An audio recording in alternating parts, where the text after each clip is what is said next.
Bonsoir à tous. Donc je me présente pour ceux qui ne me connaissent pas, Marie Dehaille de chez Unimev, et je suis en charge des contenus et de la communication pour l'Innovatoire.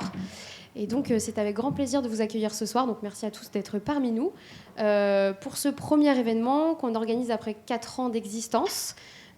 Puisqu'on a été créé en 2018 par Unimev, comme je l'ai dit. Et donc, en 4 ans, on a lancé plusieurs formats. On a eu plus de 120 articles à notre actif. On a actuellement plus de 100 contributeurs qui ont participé à l'histoire de l'Innovatoire. Certains sont d'ailleurs là ce soir, et j'espère que d'autres viendront après grâce à cet événement. On a publié plusieurs revues papier, print, fait des webinaires, et on se lance ce soir dans le format événementiel. Puisqu'on a la volonté toujours d'innover, puisque c'est un petit peu l'objectif de la plateforme de l'Innovatoire, mais aussi de créer des moments de partage, d'échange, des moments où on peut phosphorer tous ensemble. Et donc c'est l'objectif de notre toute première table ronde ce soir, qui est sur un thème très vaste, mais volontairement vaste, donc qui est le sujet de l'événementiel du futur, puisqu'on se questionne un petit peu tous là-dessus. Je vais laisser bien évidemment Nathalie, juste là, en parler mieux que moi, et nos speakers le développer mieux que moi. Mais encore une fois, merci à tous d'être venus, et je vous souhaite de passer une très bonne table ronde. Voilà. Je suis ravie aussi d'être avec vous. Je suis ravie surtout d'accueillir nos intervenants avec qui on va parler effectivement de ce sujet très vaste, l'avenir de l'événementiel. Alors, à mes côtés, j'ai le plaisir de recevoir John Lipfeld, Head of Marketing and Engagement, tout jeune arrivé chez Event Maker, la plateforme de gestion all-in-one d'agenda événementiel, physique et virtuel. Bonsoir. Bonsoir John. À nos côtés également, Azilis de Verinas, directrice déléguée de Les Échos, le Parisien événement, organisateur d'événements autour de l'entrepreneuriat, de la finance, de la société et de la citoyenneté.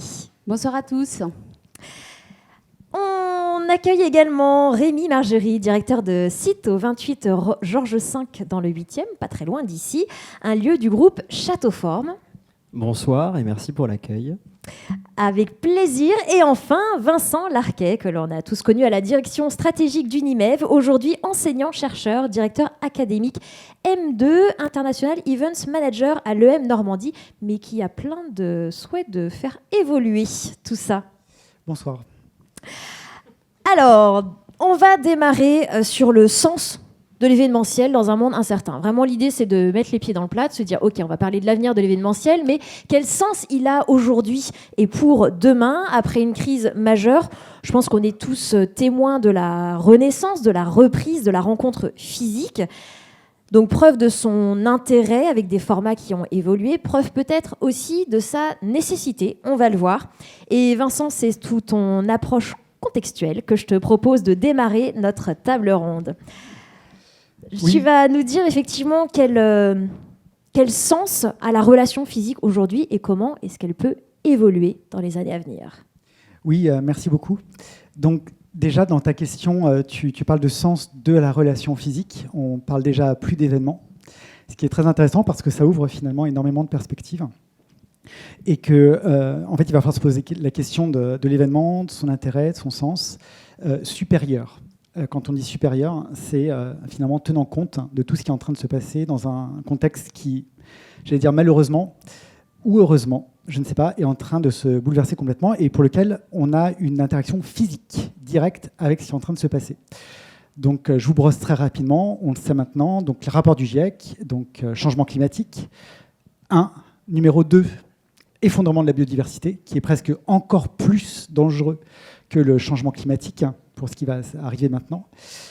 Numéro 3, rapport Meadows. Ça fait 50 ans que l'équipe Meadows de chercheurs avait anticipé la fin des ressources, avec toutes les conséquences sur toute notre civilisation actuelle telle qu'on l'a créée, donc tout notre système, notamment notre système social dominant, qui est en train d'être remis en cause et dont tous les piliers sont, un après l'autre, en train de craquer. L'événement dans tout ça, bien sûr, va être impacté de 2 manières. Première manière, l'événement est extrêmement matériel. Donc, forcément, il est en première ligne sur tous ces craquements des piliers les uns après les autres. L'événement, c'est aussi une rencontre, la rencontre de gens, qu'elle soit physique ou digitale. On va dire qu'on va aller à un niveau supérieur. Et finalement, ce que peut faire la rencontre, c'est de justifier qu'elle a une capacité à faire se transformer les systèmes et les écosystèmes dans une incertitude de futur totale. Parce que ce que nous disent tous les rapports, finalement, c'est que bien sûr, il va y avoir des gros changements, sauf que ce qu'ils nous disent aussi, c'est que maintenant, on est dans une incertitude quasi quotidienne. On ne sait pas ce qui va se passer. D'où la question, à quoi ça sert de se rencontrer ? Donc on peut se rencontrer pour des objectifs avec des solutions, mais sauf qu'en fait, personne n'a la solution. On peut se rencontrer en tant que processus, en tant que design, pour créer des choses qu'il va falloir tester, expérimenter tout le temps. C'est-à-dire qu'il n'y a plus une solution. Il va y avoir une multitude de solutions à réadapter en permanence parce que le contexte va changer à un rythme tel qu'il va falloir se réadapter tout le temps, en fait. Voilà. Merci Vincent. Effectivement, on l'a dit, on met les pieds dans le plat dès le début, puisque avant de parler de la vision d'avenir de l'événementiel, il faut forcément se demander quel sens il a dans un monde qui flanche totalement, clairement. Donc c'est la question. Je voudrais faire réagir Azilis sur ce que vient de dire Vincent. Alors moi, je rejoins complètement ce que dit Vincent. Nous, en tant que groupe média, les Écoles Parisiens, on a à cœur d'accompagner la société dans sa transformation. Et pour nous, l'événementiel, on veut absolument revenir au maximum au physique. Je vous fais une petite anecdote. Le jour où, après le Covid, je suis revenue, j'ai dit aux équipes, bon, allez, vous êtes prêts, on mise tout sur le physique. Et ils m'ont répondu, ouais, comme les bronzés. Donc depuis, ça nous fait tous beaucoup rire en interne. Mais on aime à dire que tant qu'on aura plaisir à se rassembler, on fera société.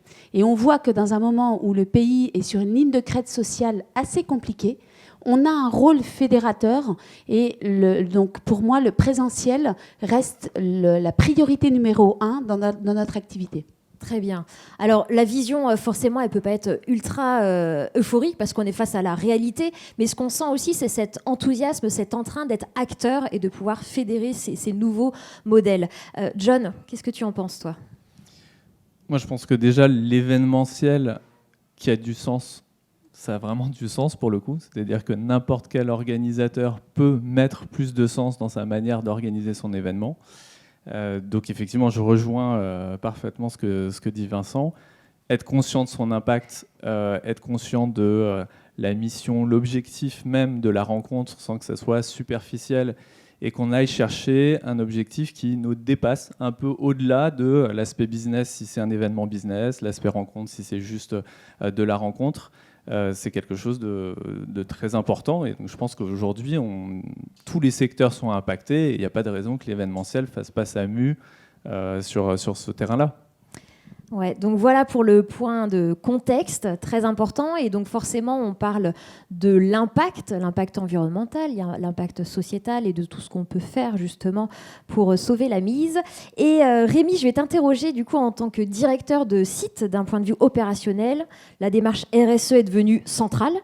Alors, on va évidemment pas pouvoir citer toutes les actions mises en place par Château Forme, et tant mieux parce qu'elles sont nombreuses, mais peut-être un ou deux exemples clés qui sont vraiment révélateurs de l'avenir de l'événementiel. Alors avant toute chose, moi je vous rejoins, je pense qu'on est tous les quatre en phase sur le changement de prisme et le changement de paradigme qu'on voit dans l'événementiel. La bonne nouvelle, c'est que ce soir, on vous annonce que l'événementiel tel qu'on le connaissait avant est mort, et qu'on est avant tout maintenant dans un positionnement différent qui est le design de moments de convivialité avec toute la chaleur ajoutée que ça peut impliquer. Sur les actions mises en œuvre et puis sur ce changement de prisme, porteur de sens, oui. J'irai même plus loin, c'est militant et engagé, que ce soit au niveau des moments de la table, où clairement il y a des gros enjeux.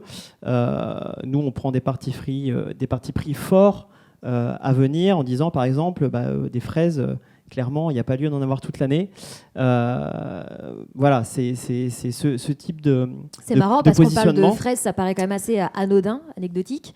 Et finalement, c'est un parti pris fort. C'est un parti Parce pris que ça fort veut du quotidien, tout à fait. Dire non Ouais. au client. Et ça, C'est ça. va être aussi nouveau, c'est de savoir dire non, ne pas satisfaire la demande d'un client si elle ne correspond pas à une vision RSE. Exactement. Et dans notre vision RSE, il faut que nos lieux et notre modèle aient du sens, soient porteurs de sens. Donc le site que j'ai la chance de faire vivre au quotidien avec mon épouse aujourd'hui, c'est un site qui intrinsèquement permet de cofinancer une école qui est dans le même bâtiment, une école pour enfants en difficulté, et également qui permet de faire vivre un foyer d'insertion de jeunes femmes en insertion professionnelle dans la vie active. On est quand même placé idéalement dans Paris. Donc c'est des actions comme ça, porteuses de sens, qui nous permettent en fait de donner du sens à l'événement et se dire, bon, je vais un peu plus loin que simplement organiser quelques coupettes de champagne dans un lieu sympa. C'est comment je contribue à mon petit niveau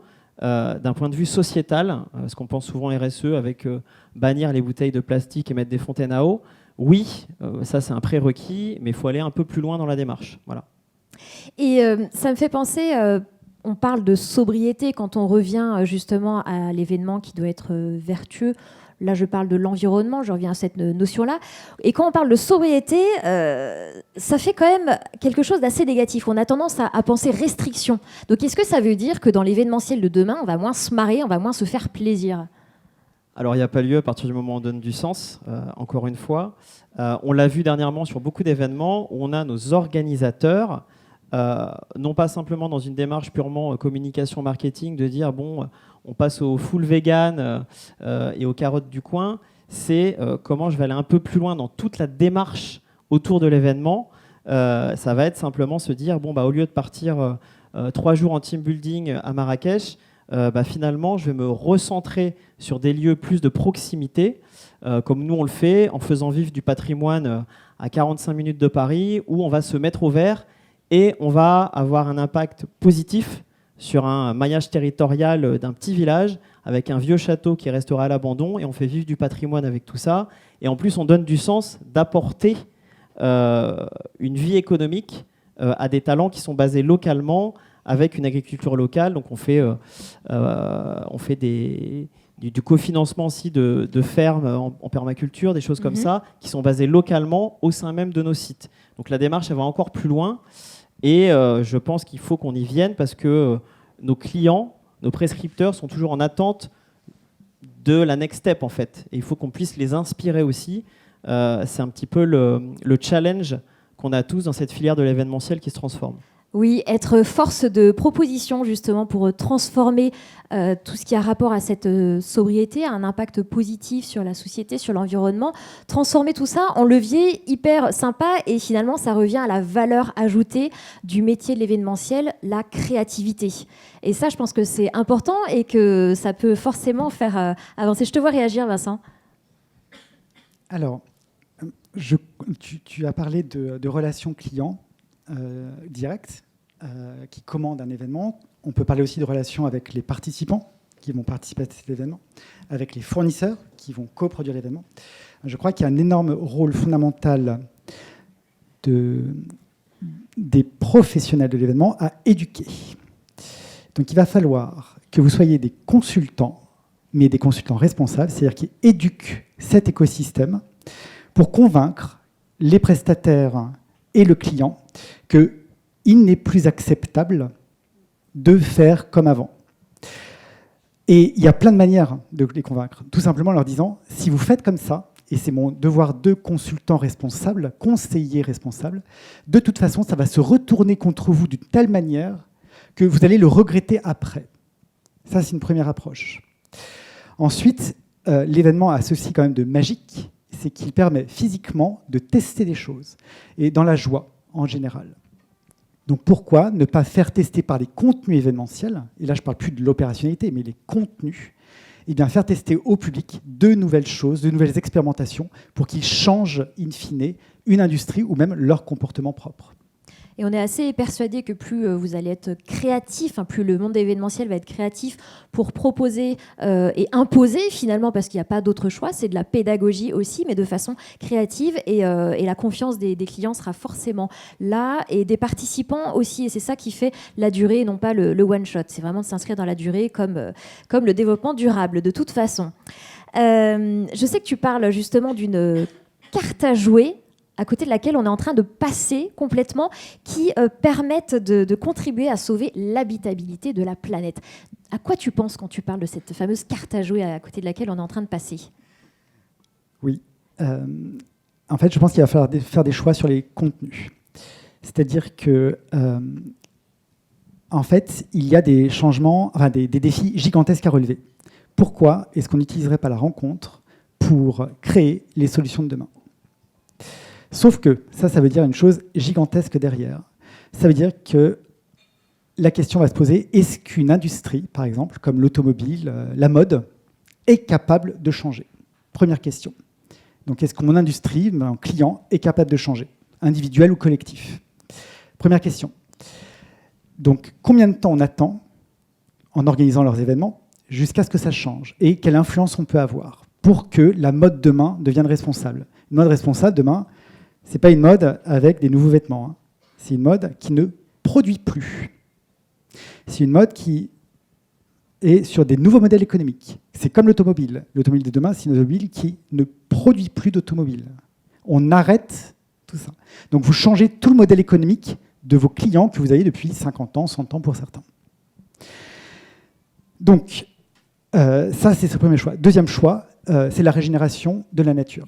En fait, maintenant, je pense que pour être acceptable, un événement va devoir montrer qu'il contribue à sauver, d'un côté, à améliorer les conditions humaines, d'un côté, et de l'autre côté, à régénérer la nature. Ce qui fait que vous pouvez à peu près éliminer 99% des événements, parce que je ne vois pas lesquels, pour l'instant, s'occupent essentiellement de ça.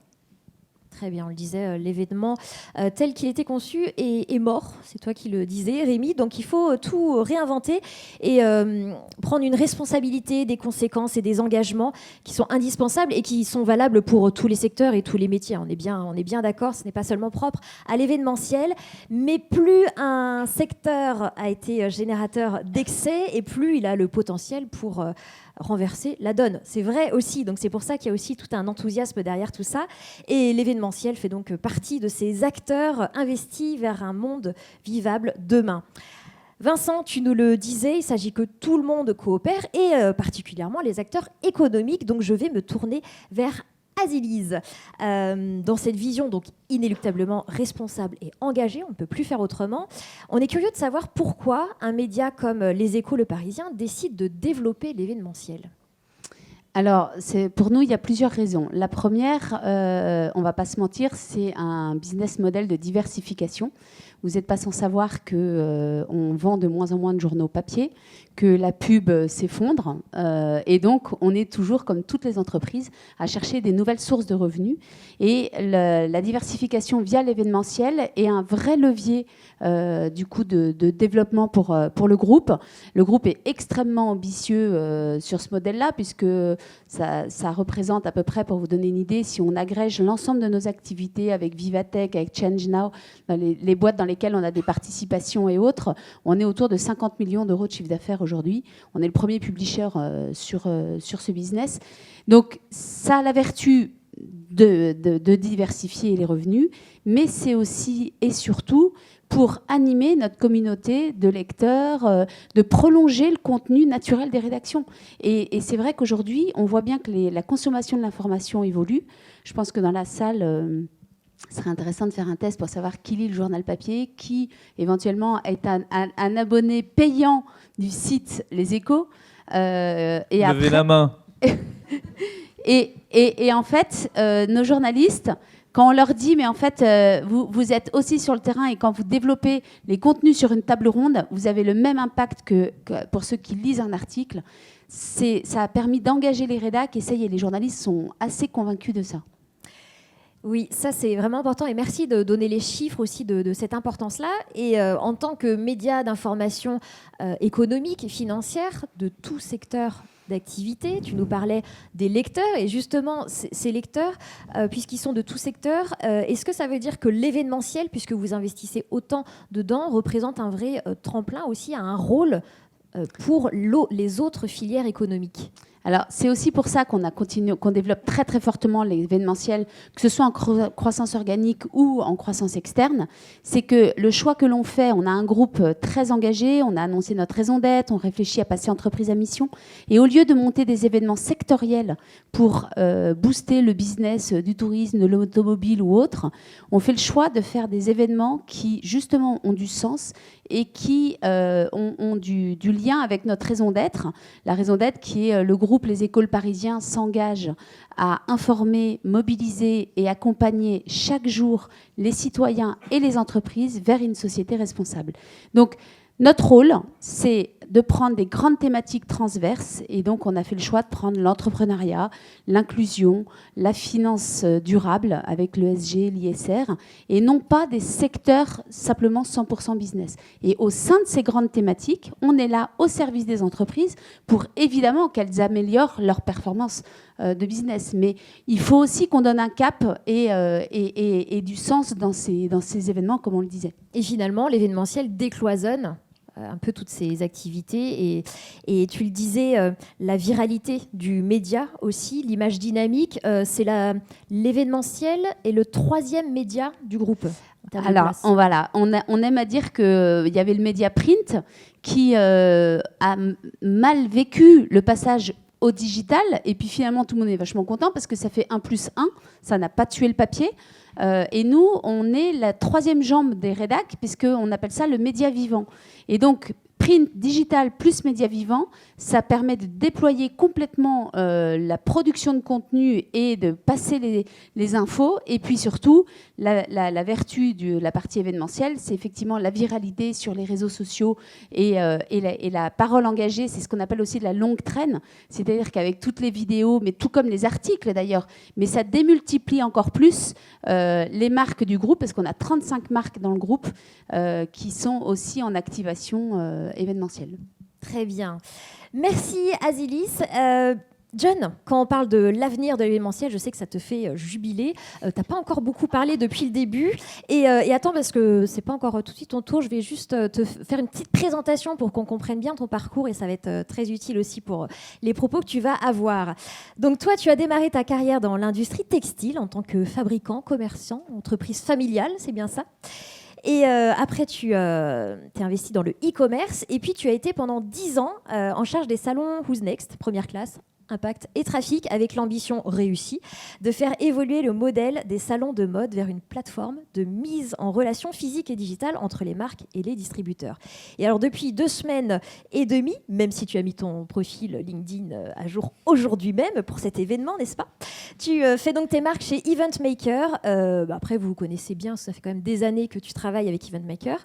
Et toi, tu adores te creuser les méninges sur l'avenir de l'événementiel, justement. Et donc, tu as eu la chance, l'honneur de pouvoir participer à l'ouvrage collaboratif intitulé « Luxe et résilience » paru en 2020. Alors, l'ouvrage est quand même assez conséquent. Je vous invite bien sûr tous à le lire. Est-ce qu'en 2 minutes, tu peux nous résumer les grandes lignes de ta théorie sur l'événementiel de demain ? C'était surtout un exercice de prospectif à l'époque, puisqu'on était début 2020 et une personne qui écrit un bouquin sur le luxe par an, qui s'appelle Eric Brion, m'a proposé de réfléchir sur l'avenir de l'événementiel dans un contexte Covid où on ne pourrait pas faire d'événements physiques. Les solutions qu'on connaît aujourd'hui étaient à leur tout début de l'expérimentation. Et donc le sujet, c'était vraiment de faire vraiment un exercice de prospective en se disant, si on ne peut pas réunir les personnes physiquement, comment on va créer du lien, de la rencontre, puisque en fait c'est vraiment le mot qui ressort plus que le mot événementiel. Et j'aime bien l'idée de médias vivants encore plus que de médias événementiels. Et donc le travail, ça a été de dire, tiens, moi je suis dans la mode et le luxe, comment on peut imaginer un défilé dans ce nouveau monde où on ne pourra pas accueillir les personnes qui normalement assistent au défilé en front row et compagnie, et comment on va pouvoir faire un salon professionnel. La réflexion, elle est surtout sur la fonction d'un événement. Donc aujourd'hui, on a plusieurs fonctions d'un événement. On en a parlé ici. Il y a une fonction médiatique. Donc on est là pour apporter une visibilité, on va dire une audience, évidemment aux personnes qui vont pouvoir se rencontrer sur notre événement. Il y a aussi une autre fonction qui, pour les salons qu'on connaît bien, un salon professionnel comme WizNext que j'organisais, c'est une fonction très transactionnelle. Pour le coup, on est là pour rencontrer un fournisseur, on est là pour passer commande, on est là pour négocier, on est là pour rencontrer son partenaire commercial. Et puis après, on a une fonction qui est relationnelle. Et il y a d'autres événements qui sont tournés vers cette mise en relation. Un forum de recrutement, c'est principalement de la mise en relation. C'est faire en sorte qu'un recruteur qui recherche un talent puisse le rencontrer. Et puis, effectivement, un candidat puisse se dire c'est pour cette entreprise-là, cette organisation que je peux travailler. Et donc, la réflexion sur l'avenir de l'événementiel, c'est de se dire que, de toute manière, il y a plein de voies. On n'est pas là à dire il y a une manière de faire de l'événementiel dans un nouveau contexte où il faut qu'il y ait du sens, avec des nouvelles contraintes, avec une responsabilité qui est plus importante qu'avant. Mais c'est de se dire, dans l'événement que je dois créer, quelle est ma proposition de valeur et quels sont les publics que je dois animer au sein de cet événement. Et il y a des événements où il y a une dimension différente entre l'aspect médiatique, l'aspect transactionnel et l'aspect relationnel. Et donc, chaque organisateur va pouvoir se positionner en se disant écoute, moi, j'ai un événement qui est habituellement très transactionnel, un peu médiatique, et puis un petit peu relationnel, et puis d'autres événements qui sont peut-être sur la même thématique, mais qui, pour le coup, sont très relationnels, un tout petit peu transactionnels, etc., etc. Et en fait, quand on est dans cette définition de fonction, on n'utilise pas les mêmes leviers. Et moi, aujourd'hui, le digital, je le vois comme un super pouvoir des professionnels de l'événementiel, qu'il faut penser comme quelque chose qu'on peut activer, et qu'il faut activer à bon escient en fonction de est-ce que c'est fait pour le relationnel, est-ce que c'est fait pour le médiatique, est-ce que c'est fait pour le transactionnel. Parce qu'aujourd'hui, ce n'est pas les mêmes outils. Le digital pour le transactionnel, on connaît. Pour le B2C, c'est l'e-commerce. Donc pour le coup, la manière de faire du transactionnel, si on se dit je suis un événement et je veux être le plus performant en digital et trouver une extension de ma fonction transactionnelle, en fait, ça existe, ça s'appelle une marketplace. Donc c'est assez simple de suivre cet exemple-là et de trouver une extension à son modèle économique. Puis après, quand on est Les Échos, Le Parisien, sa fonction de base, c'est la fonction médiatique. Donc de penser l'événement comme étant une extension de la fonction médiatique, c'est plus facile pour le groupe Le Parisien, Les Échos, que pour n'importe quel autre acteur. Et c'est hyper pertinent que finalement ces deux fonctions se rapprochent, surtout dans une période Covid où ça a quasiment fusionné. Moi, j'aime bien l'idée de média vivant parce qu'on est là à se dire est-ce que c'est le contenu qui devient un événement ou est-ce que c'est l'événement qui devient un contenu ? Là, on est tous ensemble, vous êtes dans la salle, on est en train de parler, c'est un événement. Et pour autant, on est filmé, c'est peut-être un live streaming en live, c'est peut-être un replay. Et donc, on peut considérer que ce qu'on est en train de faire, c'est réfléchir ensemble, collaborer pour faire ensemble un contenu. Exactement. Et puis celui qui vient du contenu, il se dit « Ah bah non, c'est pas du contenu, c'est de l'événementiel, on a réuni des gens dans une salle. » Et c'est ce rapprochement qui est hyper intéressant à vivre et qui permet justement la révolution des business models aussi. Et qui fait aussi le fait qu'il y aura des...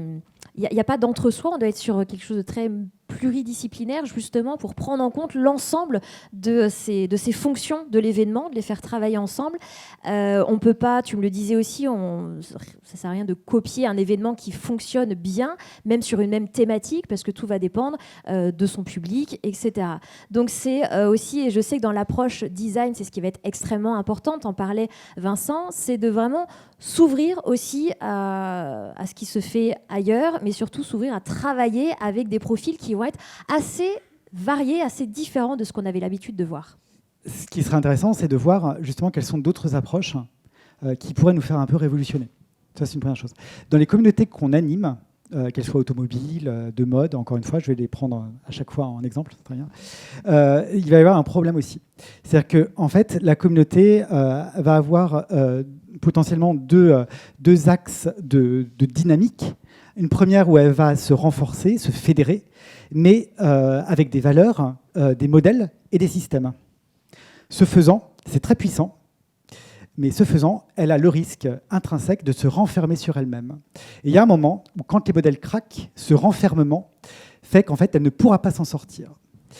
Donc après, il y a un deuxième phénomène, c'est cette capacité à travailler à sa marge, à sa frontière, pour qu'en permanence, en fait, il y ait des nouveaux points de vue, mais en dehors de son écosystème. Et là, c'est très dangereux, puisqu'en fait, ça peut créer des schismes, des divisions, etc. Sauf que si elle ne le fait pas, bien sûr, cette convergence peut être dangereuse. La divergence aussi, la convergence aussi. Donc, tout l'équilibre à trouver entre divergence et convergence, entre renfermement et ouverture, c'est cette capacité à pouvoir transiter pour une filière comme la mode ou l'automobile. Maintenant, moi, la question que je me pose, c'est est-ce que le mot transition est encore possible ? C'est-à-dire que le changement est tellement rapide maintenant qu'il va falloir des révolutions de transformation. Oui, pas de transition, mais de transformation. Et c'est pour ça qu'il va falloir prendre des partis. En fait, il va falloir prendre parti.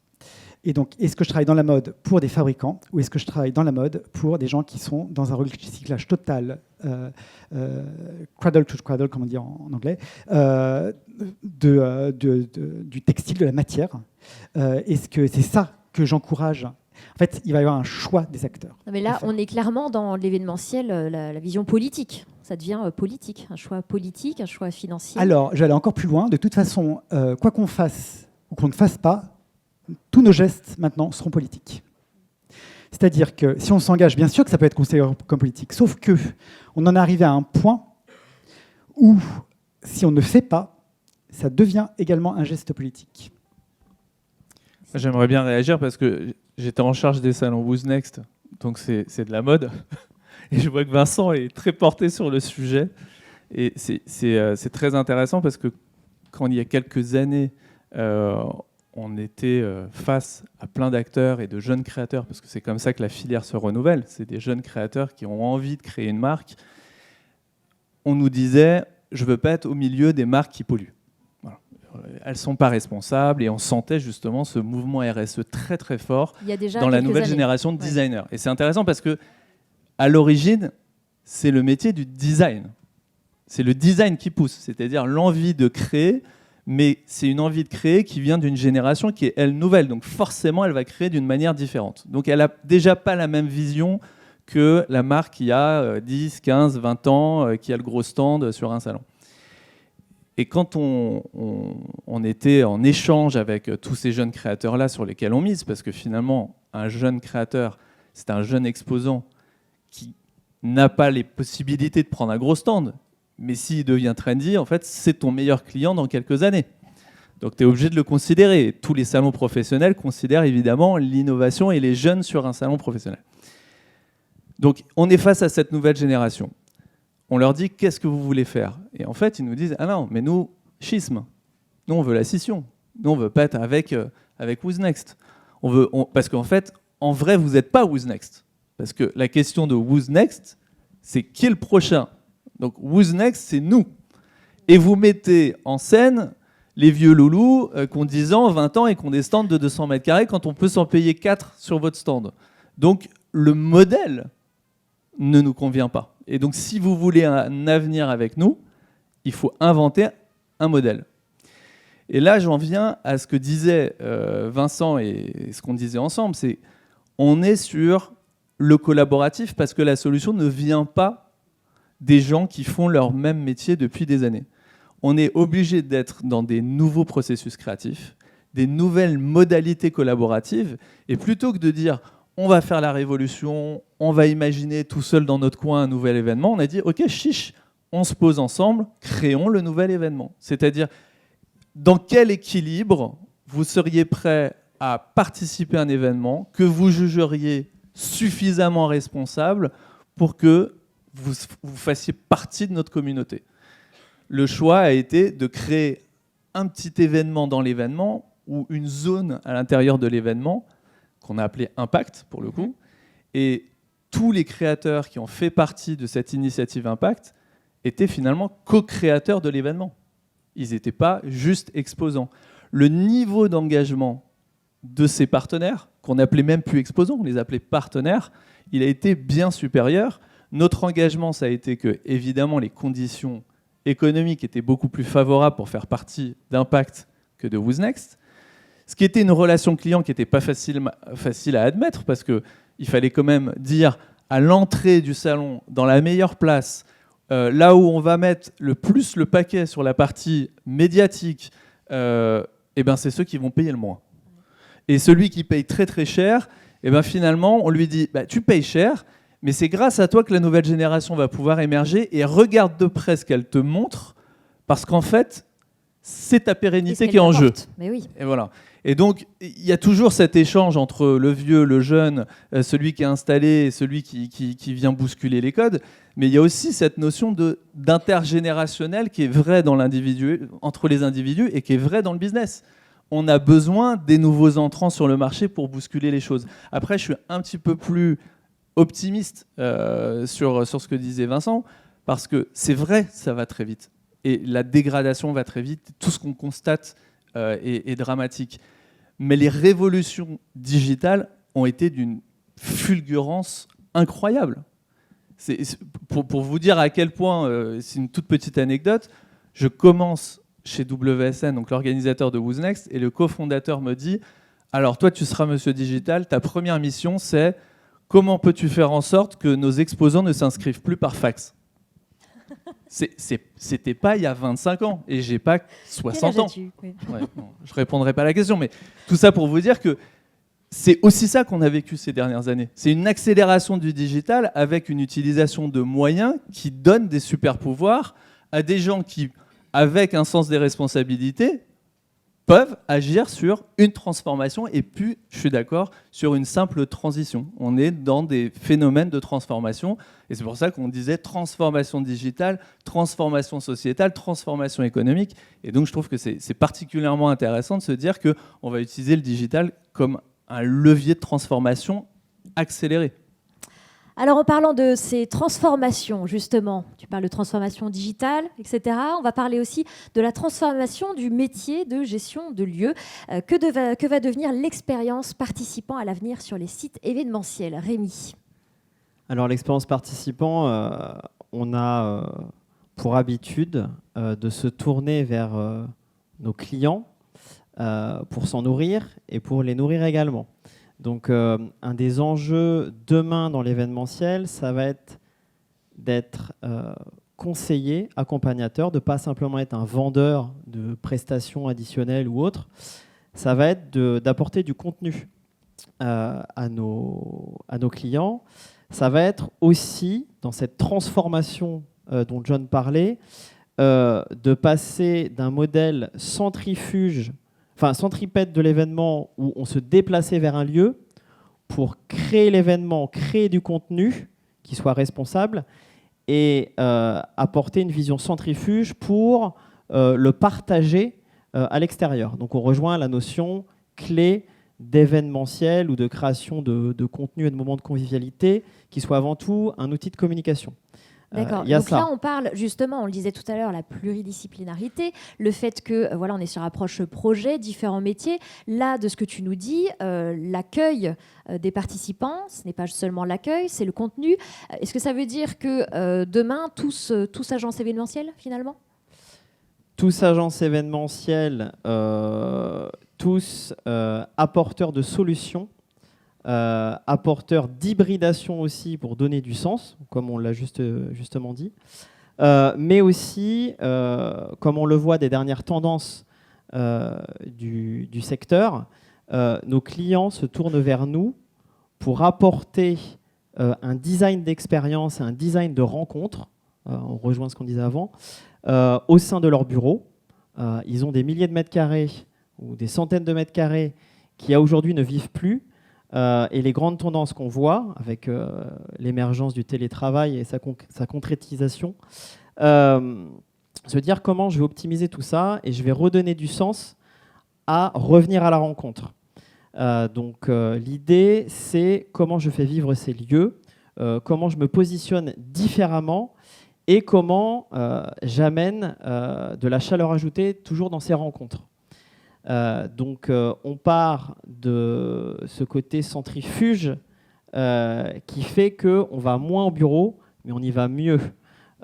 Et si on s'y déplace, c'est vraiment pour être dans cette rencontre et pour que l'événement des relations humaines ait lieu, tout simplement. Ok, donc en tant que gestionnaire de lieux, finalement, là où avant vous accueilliez les personnes dans des lieux que vous aviez, que vous gériez, là c'est vous qui allez aussi davantage aller au sein des sièges sociaux, là où les gens viennent travailler pour, tu le disais, en fait, faire vivre ces lieux-là et faire vivre la rencontre sur ces lieux-là pour engager les gens à revenir sur leur lieu de travail. Donc, le métier, ce que je comprends, il va être clairement en train de changer. On parle de transformation. Et là, on n'est plus à dire « venez chez nous, on vous accueille ». C'est « nous, on vient là chez vous et on fait vivre votre lieu pour faire se rencontrer les gens et donner du sens à leur vie en entreprise ». Il y a un terme qu'on a abordé pas mal depuis le début de cette soirée, c'est la notion d'engagement. Comment je réengage les collaborateurs d'un groupe, comment je fais en sorte d'éviter du quiet quitting, comme on le voit aujourd'hui dans bon nombre d'entreprises, et comment je redonne du sens à tout ça. Donc on a développé Châteauforme Inside. On est déjà présent à la Société Générale. On va ouvrir l'année prochaine la Deloitte University, où l'objectif est simple, faire vivre ces lieux, mais co-créer un ADN hybride entre la prestation de services opérationnels qu'on va co-créer avec notre partenaire pour que demain, cette hybridation des modèles, des échanges, du design de rencontre permettent d'aller plus loin dans l'accompagnement de nos clients. Donc il n'y a plus de frontières, elles sont clairement cassées, entre l'agence événementielle qui peut apporter un aspect conseil et vendre également des prestations externes. On est intégré, on est engagé avec notre client et c'est ça aussi qui fait bouger aussi les choses foncièrement. Ce n'est pas simplement une gestion de lieux simple, c'est avant tout une approche humaniste où tout est centré sur les talents des maisons qui vont les faire vivre et comment on intègre aussi les valeurs et la culture d'entreprise de nos clients en ayant un parti pris très fort.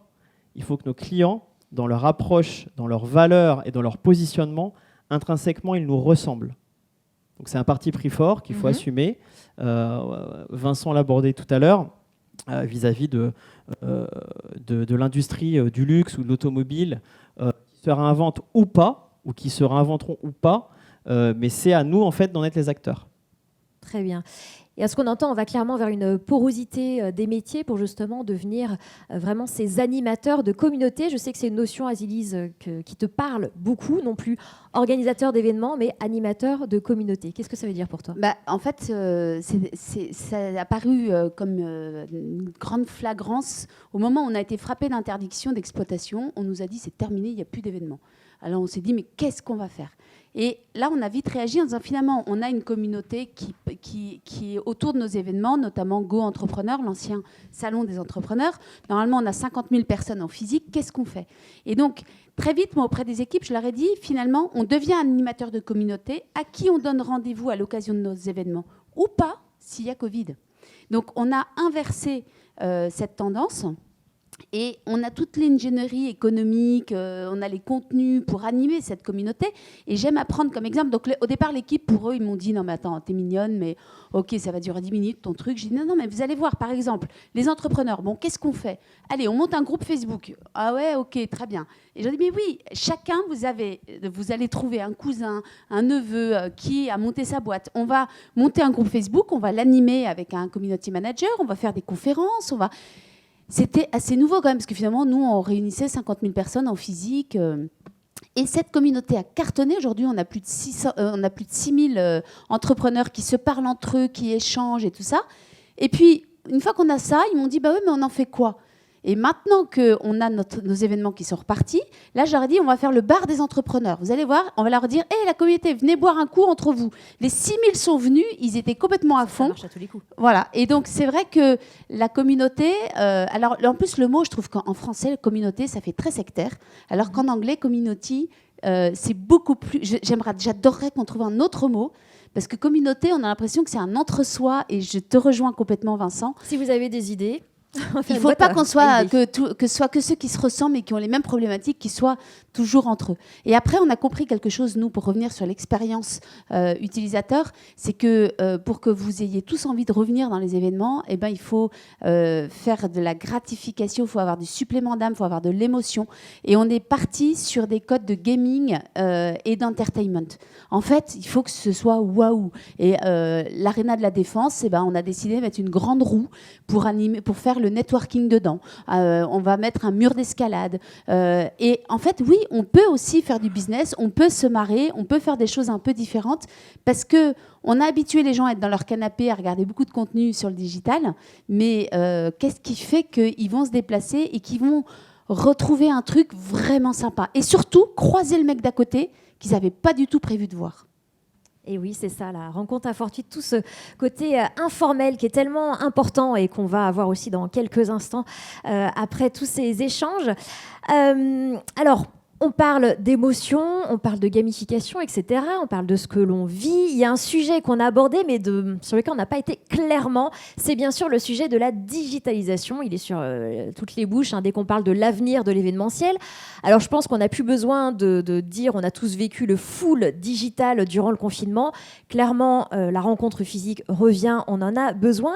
Mais quand même, la digitalisation et l'hybridation maintenant font partie intégrante de l'avenir de l'événementiel. Elle lui apporte beaucoup. Mais John, j'ai envie de te demander jusqu'où on va aller dans la digitalisation. Il n'y a pas de limite dans la digitalisation. Après, c'est qu'est-ce qu'il est pertinent d'introduire par rapport à la notion d'événement. Je le disais, la digitalisation au service de la fonction transactionnelle, c'est pas la même chose que la digitalisation au service de la mise en relation, c'est pas la même chose que la digitalisation au service du média. C'est pas les mêmes outils, c'est pas les mêmes expériences. Moi, j'aime bien dans le digital un mot qu'on utilise tous les jours, qui est application. On a des applications mobiles dans nos téléphones. Une application, ça fait une chose. Et vous verrez que dans vos téléphones portables, il y a très peu d'applications qui font plus que deux choses. Souvent, c'est les plus complexes. Donc, Facebook, c'est super complexe. Et c'est peut-être d'ailleurs pour ça que ça se casse la gueule. Parce que c'est devenu trop complexe. On veut faire de la marketplace, de la petite annonce, du job dating, du dating, du ceci, du cela. À la fin, on trouve ça trop complexe. Finalement, détrôné par TikTok. Et oui. TikTok, c'est simple, mais parce qu'on est dans une définition qui est une application. À quoi ça sert? Quelle est ma fonction? Et donc, je pense que pour tout organisateur qui se pose la question de sa digitalisation, il doit se poser d'abord la question de sa proposition de valeur. Qu'est-ce que j'apporte? Qu'est-ce qui est attendu par mes utilisateurs? Et si je suis au cœur d'une communauté, je peux être au cœur de la communauté, de l'automobile, de la mode, etc. La question, c'est, grâce à ma connaissance de cette communauté, de ses mœurs, de ses us et coutumes, je me pose la question de savoir ce que je dois lui apporter grâce au digital. Et là, il y a plus ou moins de pertinence. Si je suis sur Vivatech, et à un moment donné, j'imagine que la question du métaverse se pose. Parce qu'on est chez les entrepreneurs, on est dans la tech, on a des gens qui sont tech savvy, qui sont tech addicts. Ça tombe bien, je voulais vraiment avoir ton avis là-dessus, justement, le métaverse. En fait, le métaverse, ça va dépendre, 1, de la proposition de valeur, et 2, de la cible. Si je commence à dire je vais faire du métaverse sur le salon Patrimonia, voilà, la réaction, elle est naturelle, parce que, évidemment, je pousse le trait et je mets le curseur très très fort, mais un gestionnaire de patrimoine, j'en connais pas de jeune, et a priori, le client du gestionnaire patrimoine, il est encore moins jeune. Donc, a priori, on peut se dire que c'est pas celui qui va se diriger tout de suite sur le métaverse. Et donc, effectivement, si j'étais Chief Digital Officer d'un organisateur de ce type d'événement, je me dirais, bon, écoute, franchement, c'est pas pour moi. Et honnêtement, c'est pas se dire, voilà, le digital, c'est pas pour moi. Non, c'est ce digital n'est pas pour moi. Ça ne veut pas dire qu'il n'y a pas plein d'autres choses à faire en digital pour Patrimonia. En revanche, si je suis Vivatech, oui, je me pose la question. Oui, c'est important. Dans le groupe comme Exposium, pour lequel je travaillais, il y avait Paris Games Week.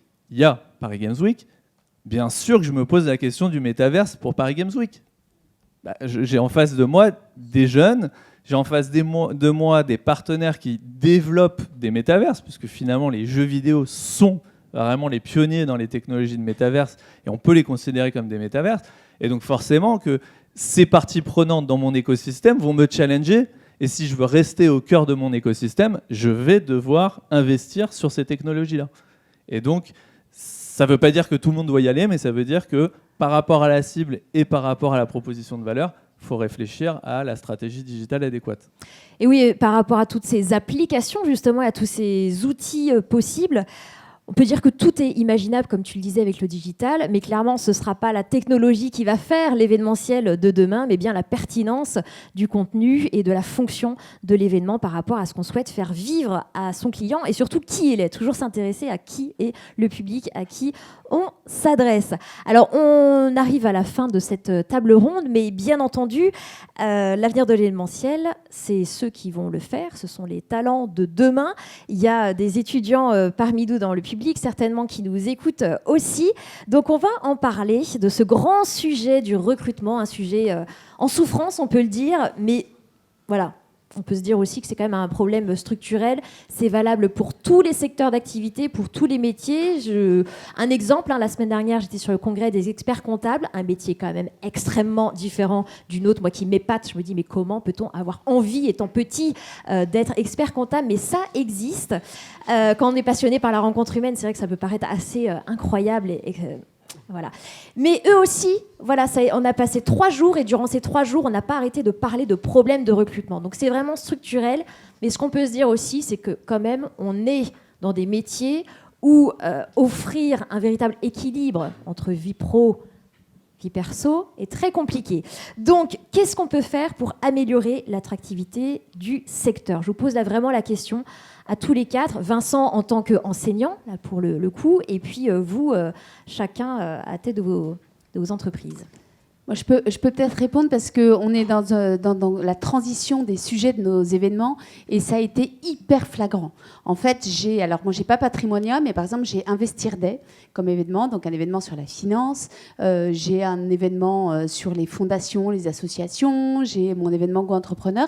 Et puis, on en a créé 2 nouveaux, qui est le Sommet du Bien Commun et Grand Océan, qui d'ailleurs commence vendredi à Cherbourg. Et là, tout le monde était volontaire. Et je me suis dit, mais pourquoi est-ce qu'ils veulent arriver là-dessus? Et en fait, ils m'ont tous dit, non mais attends, nous, on n'a pas le temps dans nos vies de faire de l'associatif comme vous faisiez, donc ils me prennent pour une vieille quand même, comme vous faisiez à l'époque, vous faisiez du bénévolat, du machin. Nous, en fait, on est dans l'événementiel parce qu'on veut être militants, engagés, salariés. Et donc, on veut choisir les événements sur lesquels on avance. Et là, je me suis rendu compte que notre inventaire d'événementiel va devenir un levier de marque employeur. Et je m'y attendais absolument pas. Et c'est très intéressant parce que finalement, ça rejoint ton collectif Impact, c'est-à-dire que ce sont nos salariés qui nous font twister et bouger encore plus vite nos modèles parce qu'ils veulent être engagés et c'est assez formidable parce que du coup, les événements sont géniaux, ça trace et eux ont l'impression de se lever le matin, donner du sens à ce qu'ils font, donc ça coche les cases pour tout le monde. C'est ça. Leur job, c'est d'être engagé. Exactement. Qu'est-ce que tu en penses, Rémi ? Eh ben, l'engagement, ça passe par la transversalité aussi, la curiosité qui fait qu'on fait ce métier passion, parce qu'avant tout, il faut que ce soit un métier passion. On a vu beaucoup de talents avec le Covid dans le secteur de l'événementiel migrer vers d'autres horizons. Et l'attractivité de nos métiers doit passer par de la formation, mais de la formation sur le terrain, ce qu'on appelle chez nous les vies ma vie. On va vivre la vie d'autres talents dans des fonctions transverses. Donc ça, c'est quelque chose qu'on fait toute l'année. Mais aussi par l'association avec des marques employeurs fortes. On est en train de tout mettre en place pour le devenir. Mais aussi, on s'associe, ne serait-ce qu'au niveau des moments de la table. Par exemple, sur la table, où on a envie de taper du poing dans l'assiette, on s'associe avec Ferrandi, par exemple, puisque ça va générer une attractivité et une belle reconnaissance de nos chefs actuels et de nos futures graines de chefs qu'on accompagne dans un vrai plan de développement. Notre modèle de recrutement aussi est plutôt disruptif par rapport à ce qui se fait classiquement dans d'autres entreprises. On fonctionne beaucoup par cooptation, ne serait-ce que me concernant. Moi, j'ai été recruté par cooptation. J'ai fait un voyage en immersion dans différentes maisons du groupe. J'ai rencontré mes futurs pairs pour être coopté et rejoindre aussi une entreprise qui a un positionnement différent, différenciant, où on rejoint cette notion essentielle qui est la société de demain, la société à mission. Penser plus que simplement, voilà, je fais du business, je fais du profit, je crée de l'éphémère, mais comment j'incarne quelque chose qui me dépasse et qui donne du sens et qui va justement attirer les talents de demain qui feront vivre l'entreprise et qui vont aussi, nous, les moyens fraîches, on va dire, à justement nous challenger et revoir un petit peu le prisme et les paradigmes établis qu'on connaît depuis 10, 15, 20 ans ou plus. Donc tu le disais, ça passe beaucoup par la formation, d'une part pour faire connaître les autres métiers d'une entreprise, donc pour que le collaborateur se sente valorisé et pour que le jeune recruté puisse voir aussi que finalement, il a un champ des possibles qui s'ouvre. C'est ça qui va être important aussi, c'est de se dire, voilà, j'ai ce poste-là, mais j'ai plein de possibilités. C'est ça ? Exactement. Et ce qu'on met en avant aussi, c'est ce qu'on appelle chez nous le trans-expérience, c'est-à-dire qu'on peut commencer dans une expérience au vert, dans un cadre très verdoyant, avec un ancrage local très fort, et voyager à travers l'Europe dans les différentes maisons, mais aussi se challenger à changer de métier, presque changer de vie au sein de la même entreprise. L'actuel chef de cuisine de ce qu'on appelle chez nous la maison de famille, donc le siège social, c'est l'ancien comptable quand même, qui a été accompagné dans son rêve qui était de rejoindre une brigade de cuisine. Après, c'est pareil, hein, à partir du moment où on a le savoir-être... Est-ce qu'il y a le chemin inverse ? Le chef qui devient comptable. Intéressant, ouais. Je dois avouer que pas encore, mais tout est possible. On attend de voir quand même. Hein. Vincent ou John, votre point de vue là-dessus sur l'attractivité d'un secteur qui reste difficile, comme on le disait. Toi, Vincent, face à tes étudiants aussi, qui cherchent aujourd'hui du sens, qui cherchent aujourd'hui aussi à pouvoir s'épanouir dans leur vie personnelle. Certains d'entre eux sont là, en effet, et en effet, je tire la douche froide, moi, en fait. Mais parce que c'est ma responsabilité de tirer la douche froide. Donc, je préviens que c'est difficile, que je suis impressionné par le fait que l'événement, par le fait qu'il crée dans une esthétique de la relation humaine, est intrinsèquement attractif. Je tire tout de suite la sonnette d'alarme dès que la motivation, c'est du pure entertainment. Ça vaut d'ailleurs pour plein de secteurs, à commencer par le digital. On aura beau faire de l'événement ou du métaverse dans une continuité relationnelle de communauté, très bien. Après, la physique va vite nous refroidir de toute façon, puisqu'on ne pourra plus. Ça, c'est une première chose. Deuxième chose, même des informaticiens dans le métaverse commencent à se poser la question de « mais à quoi ça sert tout ça, en fait ?» Si c'est juste pour s'amuser, un tel coût environnemental, comme on dit en anglais le social license to operate, donc l'acceptabilité, quand même, ça commence à faire mal. Première chose. Deuxième chose, moi, ce que je dis, OK, faites de l'entertainment, très bien. Mais alors, posez-vous systématiquement la question du pourquoi. Pourquoi on fait ça ? L'entertainment pour faire de la santé, l'entertainment pour faire de la transition, de l'innovation, oui, parce que ça aura un sens derrière. Prenez l'exemple de la Convention citoyenne pour le climat. Il y a eu plein de reportages, des écrits. Il y a eu un moment de bascule au sein des 150 citoyens. Le moment de bascule, ça a été quand on leur a dit, après X conférences qu'ils ont reçues, on leur a dit « Non, vous n'allez pas travailler sur des mesurettes, vous allez travailler sur le changement de la société. » Et en fait, il y a eu un point de bascule où les gens sont repartis dans la créativité collective.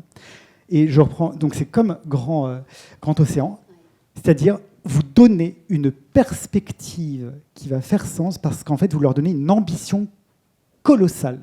Et c'est cette ambition colossale qui vous donnez du pouvoir, en fait, et qui est extrêmement puissant, qui peut-être réattirer.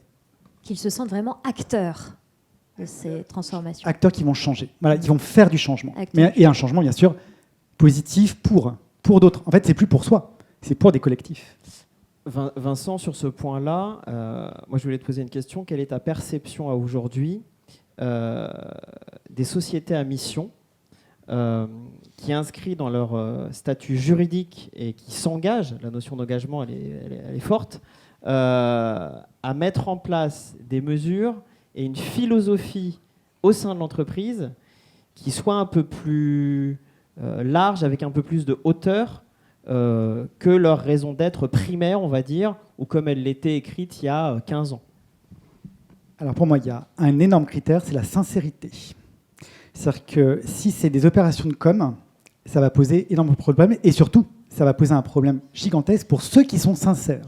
C'est comme les normes ISO, à partir du moment où elles sont dévoyées, tout le monde en pâtit. C'est-à-dire que tous ceux qui ont été sincèrement dans la démarche, c'est terminé, c'est zéro. Donc toutes les sociétés à mission qui sont dans cette démarche, sincèrement, il en suffit de quelques contre-exemples non sincères qui en fait vont se savoir très vite pour que toute la démarche soit décrédibilisée totalement, même ceux qui sont sincères. Donc il y a cette sincérité.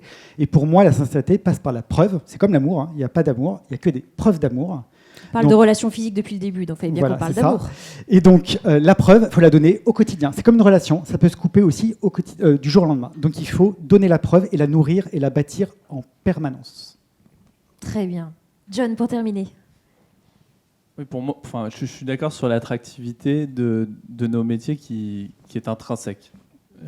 Surtout après une période Covid où on était dans le digital full, en confinement, c'était évident que le retour à l'événement, il a fait du bien à tout le monde. Et, on est privé de tous nos sens, et quand on vous dit à nouveau, t'en as 5, et que tu peux le faire avec des gens sympas qui t'ouvrent l'esprit, etc., on peut que s'en féliciter.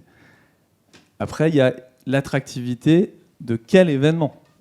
C'est effectivement plus simple de faire un événement aujourd'hui, Grand Océan, et d'attirer des jeunes talents sur cette thématique avec une manière d'opérer qui est différente et avec un niveau d'engagement qui n'est pas le même que le fameux... on n'a rien contre les comptables, hein, mais pour le coup, c'est l'exemple qui a été donné. Et je pense que c'est plus dur de recruter, effectivement, pour le congrès des comptables que pour Grand Océan. Moi, j'ai travaillé pour les salons de mode. Combien de personnes on a qui postulaient pour travailler, pour organiser le salon Who's Next? C'est sans fin. Parce qu'il y a un lien évident entre une passion et un métier. Et c'est ça qui est fantastique dans quand même nos métiers de l'événementiel, c'est qu'il y a des salons pour tout, de tous les secteurs, pour toutes les passions. Et moi, ce que j'aime bien, c'est qu'on a des gens qui démarrent dans l'événementiel par peut-être l'envie d'une passion et qui vont dire tiens, moi j'adore la mode et je vais commencer par Who's Next, et qui vont en fait découvrir le métier de l'événementiel et qui vont parler à la logistique, le régisseur, l'audiovisuel, la communication, etc. et qui vont se dire cette communauté, je l'aime bien, c'est ma passion, mais finalement, faire ce même événement à Lyon sur une autre thématique, une autre verticale, c'est hyper intéressant parce que j'ai découvert des aspects qui étaient insoupçonnés. Et donc, quand tu disais communauté, est-ce qu'il n'y a pas un mot plus joli? Il y a communauté avec un S. Ça, c'est super joli parce qu'effectivement, tu n'es pas dans l'entre-soi, tu es là pour rencontrer d'autres communautés, et la clé de la créativité, c'est de faire rencontrer plusieurs communautés. Et donc, je pense que l'attractivité, elle vient de là. Elle vient du fait qu'on va aller chercher des profils pluridisciplinaires, on va les mélanger, on va faire ensemble qu'ils collaborent, et ça va créer de nouvelles... Rencontre. Exactement. Moi, mon premier critère, c'est est-ce que les personnes qui vont travailler chez nous, même si on est une plateforme Event Maker, est-ce qu'ils sont passionnés de relations? Est-ce qu'ils ont envie de faire la fête? Est-ce qu'ils ont envie d'aller sur le terrain? Est-ce qu'ils ont envie de parler à nos clients? Et on a des clients dans tous les secteurs. Et s'ils ont cette passion-là, ils sont faits déjà pour l'événementiel. Merci. Vincent, très rapidement, pour terminer. J'adorerais faire travailler mes étudiants sur le congrès des comptables. Pourquoi? Parce que ça va obliger à une chose. C'est-à-dire comment est-ce qu'on peut rendre le congrès des comptables attractif? Et sur quoi ils vont travailler en fait? Ils vont pas travailler sur est-ce qu'on fait un feu d'artifice pendant le congrès des comptables? Non, ils vont travailler sur une programmation qui va faire que la comptabilité de demain des entreprises, elle va intégrer les impacts directs, indirects pour la nature et l'humanité dans toutes les entreprises. Et comment, en design de rencontre, on négocie ça avec les pouvoirs publics. C'est ça le congrès des comptables de demain. Et si on fait travailler dessus, peut-être que ça pourra attirer des gens. Exactement, ils vont être ravis s'ils nous suivent de voir que j'ai fait cette publicité. Mais en tout cas, du coup, ils vont avoir de très belles recrues et des gens qui vont avoir envie de renouveler justement, d'apporter du renouveau à tout ça. Merci beaucoup. On touche à la fin, ça y est, de cette table ronde. La soirée va se poursuivre pour continuer les échanges, vous poser des questions, parler de ce que vous voulez. En tout cas, c'était donc ce premier événement physique de l'Innovatoire dédié à ce sujet très très vaste de l'événementiel de demain. On peut applaudir bien fort nos intervenants. Azilis de Verinas, Vincent Larquet, John Liefeld et Rémi Margerie. Merci beaucoup. Et alors, je vais inviter à me rejoindre Marie. Marie, pour petit mot de conclusion. C'est à toi. Oui, merci. Petit mot rapide, parce que je sais qu'on a certainement tous très faim, mais je vais... soif surtout apparemment. Je vais commencer par vous remercier à nouveau. Merci d'être venu ce soir pour notre première table ronde. Mais je souhaite aussi remercier le lieu qui nous accueille, donc le Morning, pour cette première. Un lieu qui nous a plu tout de suite. Fourniture for Good aussi pour le mobilier éco-responsable sur lesquels vous êtes tous les 4 assis ce soir. Mais également l'agence Madame Monsieur qui nous a aidés dans l'organisation de cet événement et en tout particulièrement Emmanuel qui est là ce soir, toute la team Unimev bien évidemment, comment les oublier, et également Olopco Atlas qui finance donc cet événement, donc merci beaucoup. Et enfin petite attention particulière à Salomé qui m'a aidé donc pour organiser cet événement, qui était en stage avec nous pendant plusieurs mois, et donc un grand merci à Salomé aussi. Voilà, bonne soirée.